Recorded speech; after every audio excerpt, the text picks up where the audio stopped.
Da da da da. What's up, OCR Minute? Hey, so today I got an email from Conquer the Gauntlet. Only $39 special discount for the Tulsa race. Yeah. Keep in mind, for Conquer the Gauntlet, they're based out of Tulsa. That's their main big race. They have, I've been on record. Everyone knows that's my favorite race brand. No, But I damn, didn't that's know. cheap. I They didn't know could that. charge more. Yeah. Well, now you know. Yeah. Now you know. They could charge more. I almost wish they would, because I want to see them financially Grow. yeah, and expand and be healthy. Yeah. And I'm so afraid of charging such a little amount that some of these, and there's so much cost overhead in a lot of these races. We've seen some of our favorite race brands like Battle Frog and Atlas Race and some of these others, smaller ones you may not even heard of, go under. And so I almost wish they would. Conquer the Gauntlet has been so fantastic about never raising the price of their races. I think that's been, what other race brand can you say has done that? And they still innovate on obstacles. Yeah. I love that. And obviously I have the hardest obstacles, that's why I love them. That's one of the most difficult obstacles I can get. Spartan Race for sure has definitely increased pricing. Sometimes, yeah. Tough Mudder and Spartan Race, I feel like are, well put together, great races, but probably too expensive, man. Like with as many races as we like to do throughout the year, paying, at least in the elite wave, $200+ a pop. Yeah. He doesn't have to worry about it. He's on the pro team, so he doesn't have to worry about it. But for schmucks like me trying to get there, that can add up really fast. And I think a lot of people don't stop. Yeah. And really examine, hey, just because, say, something like Conquer the Gauntlet is a smaller race series, especially with them only doing, what, six races this year. Next year. It toned down a little bit. There'll probably be more next year. Did they already say? I think it's showing on their website it's 6 right now. It's 6, okay, maybe for next year, possibly. They have a lot of new babies in the family, so they're busy, and that takes precedence, and that's commendable. Yeah. I think a lot of people don't ever stop and think like, hey, is this race better than this race? I feel like a lot of people will think that Spartan Race is a better race than Conquer the Gauntlet. Now, we're all going to judge it based upon different... Or Tough Mudder. Because even Tough Mudder and Spartan Race, yeah. because those are the biggest ones. So those are the biggest ones. But a lot of people, I don't think, ever compare apples to apples and say, what makes this race my favorite race? I think people would say Tough Mudder because their obstacles are really fun. Obviously it's team based and their obstacles are fun. they have a whole team. But so are the obstacles in all the other races are fun too. They have a whole team of people doing obstacle innovator and building new obstacles, and it allows people to build, so they could give ideas. Tough Mudder, people could submit ideas for obstacles, and then they have a test laboratory in Georgia or somewhere, and they build the obstacle to see if it actually works. Yeah, they have a crew of people constantly innovating testing on obstacles. Stuff. Yeah, and no, that's fantastic. I think they're really they're cool. a great race too. But I think what's really fun about their race is the people running and competing together and helping each other is the fun, not so much the obstacle. Yeah.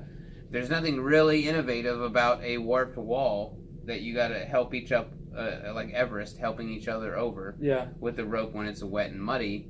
Pretty much tons of races have that. There's nothing innovative about that. But when you look at something like Smooth Criminal from Conquer the Gauntlet, that's a whole new layout, man. That's a whole new obstacle. Yeah.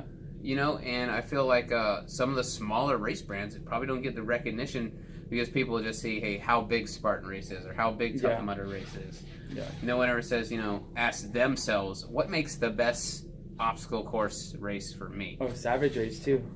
Yeah, Savage Race. I love it. I would love to hear your guys' opinions, and in your opinion, to you, what makes the greatest obstacle course race for you? Yeah. I think it's going to vary from person to person. $39 entry, damn, that's cheap. Can't beat that. You can't beat that, man. No. I'm sure Vic, you can. I said, damn, I think that's cheaper than Terrain Race. And he goes, Terrain Race is giving away race entries for free right now. You gotta pay the insurance. Yeah, you can't beat that. You can't beat that. That's pretty. Which you can't beat free. So Which I'm sorry. I love which- Conquer the Gauntlet. But which- it can't be free. Which I don't understand how they could do that. So they're only doing it for a temporary time. Yeah. There was a great podcast with them. Actually, with Dustin DeRoe. Yeah. He used to be the Spartan Race MC. He's now working for Terrain Race, and did a cool podcast there. I can't remember if it was on ORM or where it was, but it was basically saying that, hey, we've rebranded, restructured. Overcome and run. Yeah, overcome and run. We want people to come back to Terrain Race. Give us another try. Give us another shot. It's better now. I think it's only gotten progressively better. Yeah. I love the last couple terrain races. Yeah. I've done. I think they're a fantastic race, in my opinion. Yeah, they are really fun. I like them a lot. Yeah, and I like the people there. The people, good crew. It's only gotten better and better. Yeah. So that will be interesting. But meanwhile, Conquer the Gauntlet, I believe, is still the only other race I know that hasn't raised their prices. Yeah. Terrain race too. Is it too cheap?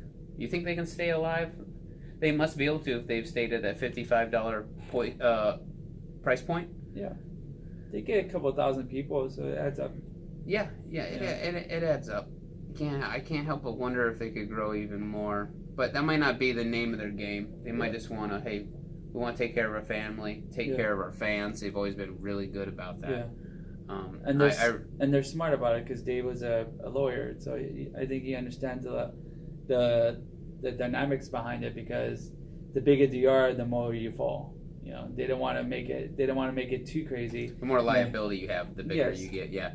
They've done a good job of tempering that. You're right. And it's funny. We always associate Conquer the Gauntlet with David Main Prize, but there's several brothers. There's Philip and Steven, and they have a sister. A lot of people don't know about either.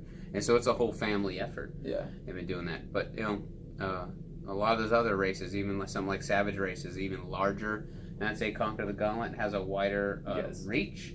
But even then, they don't travel to the West Coast. No. And people would love to try Savage Race if they travel the West Coast.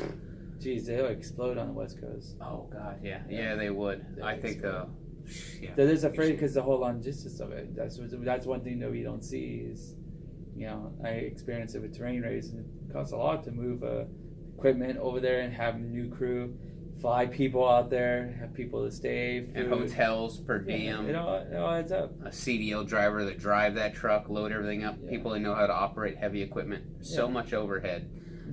There must be some sort of metric. I'm sure they've looked into it, because I've heard people from the West Coast saying, "Yeah, come here. We'd love to try." I've said it before I even moved here in 2016. And tell the people on the West Coast, "Hey, I got my own place now. I'm single. You can come stay with me." Yeah. Come on, you race. You can stay with Victor too. That's one. He'll sleep on the floor. You can sleep in his bed. Yeah, I have a guest bedroom, so he can sleep in the guest bedroom, and you can sleep in his bed. No. That's what the guest bedroom is for. That's awesome. Okay. All right, y'all. Let us know what you think on the prices and what makes you go to a race that you love. Especially people that only do Tough Mudders. Why only Tough Mudder or not? They have a real hardcore following. They do. And I haven't understood why. Yeah. It seems like it's just an obstacle course race to me. Yeah. They're good obstacle course races. Jim Campbell. Yeah, there's huge Legionnaires. They call Legionnaires. He's like 164, 165 Tough Mudders. Jesus. Full Tough Mudders. There's other races. What's his name? Jim Campbell. Jim Campbell. There's other races, man. He does with other obstacles. He does Tough Go. He's the one that built that. What's Tough Go? You never heard of it? Goat Tough. Sorry. Goat Tough. I thought that's a team. No. He's the one that started the team. Oh my God, we're way over 1 minute. We're at 9 minutes. I'm sorry, people. Yeah. We like to talk about OCR. 9 times the fun. 9 times the fun. Peace. Bye.